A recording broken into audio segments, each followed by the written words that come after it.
Well, joining us live now is Einat Wilf, joins us live from Israel. She served as a foreign policy advisor to former Israeli Prime Minister Shimon Peres and is also the author of the book, The War of Return, How Western Indulgence of the Palestinian Dream Has Obstructed the Path. Thank you so much for joining us on CP24. In light of these allegations against these employees who have been fired, Einat, for their alleged participation in the October 7th attack, there are questions about whether this was just a few bad apples or if the ties with UNRWA staff to Hamas and other terrorist organizations in the region run much deeper. Based on your expertise and research looking into UNRWA, what have you discovered about the allegations of UNRWA ties to Hamas, and can you provide some of the sources that led to your conclusions? Certainly. The connection between UNRWA and terrorism is longstanding. The graduates of UNRWA schools are some of the terrorists who perpetrated the massacre of the Israeli athletes in the Munich Olympics in 1972.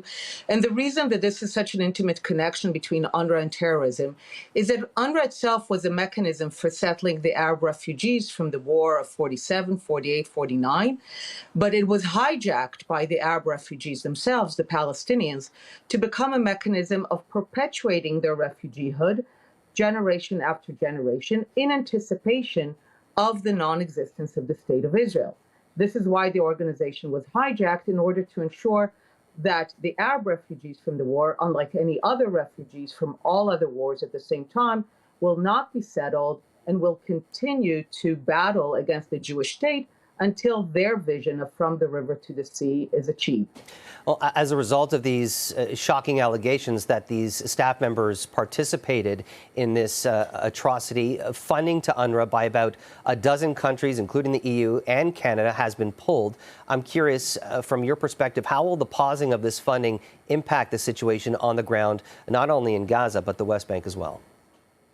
The issue is not the funding. Ultimately, the issue is the messaging. The question is whether the pause will be permanent, as it should be. UNRWA must be defunded, but whether it will come with a clear message.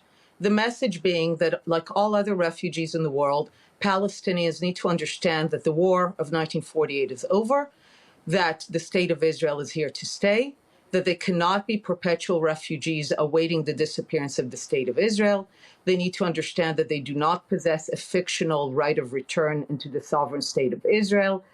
If the pausing and the defunding of UNRWA comes with all these messages, we will finally have a shot at peace, because finally the Palestinians will become a people who are not focused on destroying the State of Israel, but rather building something for themselves. Well, yesterday at the Committee on the Foreign Affairs in the U.S. Congress, they held a hearing titled UNRWA Exposed, Examining the Mission and Failures. And one of the things they highlighted was the misuse of the billions of dollars in funding that is allocated for the Palestinians, and how it's been spent, how it's been allegedly stolen by Hamas. And specifically, they highlighted the alarming education materials that UNRWA provides in their education programs, and how they say these materials essentially indoctrinate Palestinian children to hate and murder Jews, to eradicate the State of Israel, and that glorifies martyrdom. In your book, you focus on these obstacles to the path to peace in the region. And based off of your research, why do you think UNRWA is one of those obstacles? And do you think this organization has a role to play once the war is over? No, if we're ever to get to peace, the war must end. And not the war in Gaza, the century-long war that the Arabs and Palestinians in particular have waged against the Jewish state existing. And part of waging the war has been to create this mechanism of perpetual refugeehood, to indoctrinate kids that Palestine from the river to the sea will be free, to raise children to believe that their most noble goal is to be martyrs and fighters and murderers in the cause of liberating Palestine from the river to the sea. So, of course, this is not an organization that it can exist for people who want peace. If people want the war to continue, they're more than welcome to support UNRWA.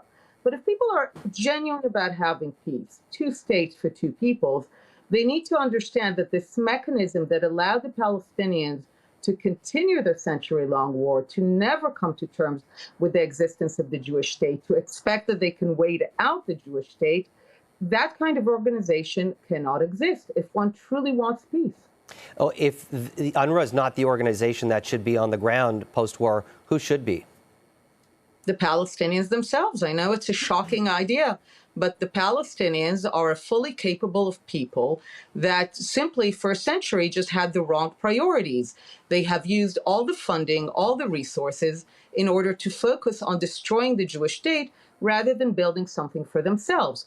Once they change their priorities, once they understand that they need to move on, that people want to support them in building for themselves rather than in destroying for others, they are a fully capable people, as many people are in the world, of having a productive education system, a productive economy, and building a successful country.